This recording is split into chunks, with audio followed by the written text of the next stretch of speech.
Bonjour et bienvenue dans cette première vidéo de la série Description microscopique de la matière consacrée aux espèces et aux entités chimiques.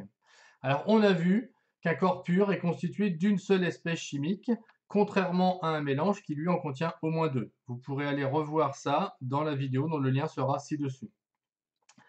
L'espèce chimique, elle appartient à la description macroscopique de la matière. Si on passe au niveau microscopique, eh bien on peut dire qu'une espèce chimique, elle est constituée d'un très grand nombre d'entités chimiques identiques. Alors, que peuvent être ces entités? Il y a plusieurs types, hein. Ça peut être des atomes, ou bien des molécules,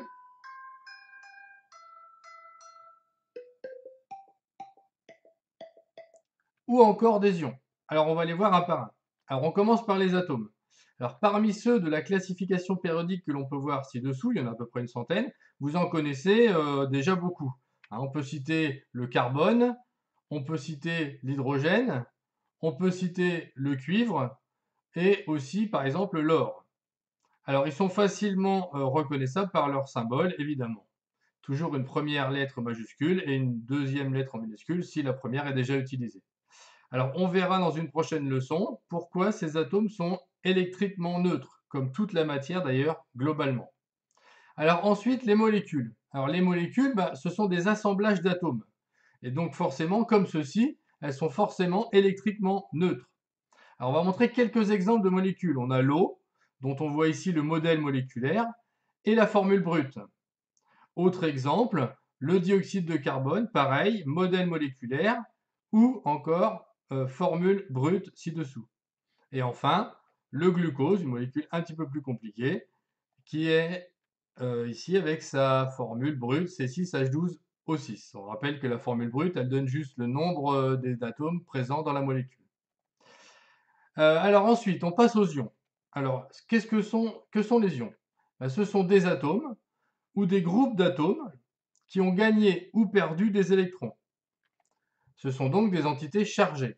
Alors, quand il n'y a qu'un seul atome, on va parler d'ions monoatomiques. S'il y a plusieurs atomes, on parlera de ions polyatomiques.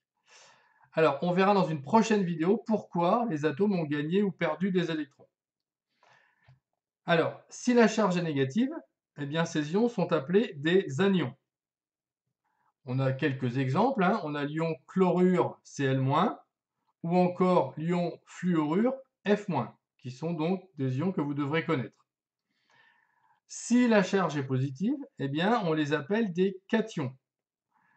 Quelques exemples à connaître, l'ion hydrogène H+, l'ion sodium Na+, l'ion potassium K+, l'ion calcium Ca2+, et l'ion magnésium Mg2+.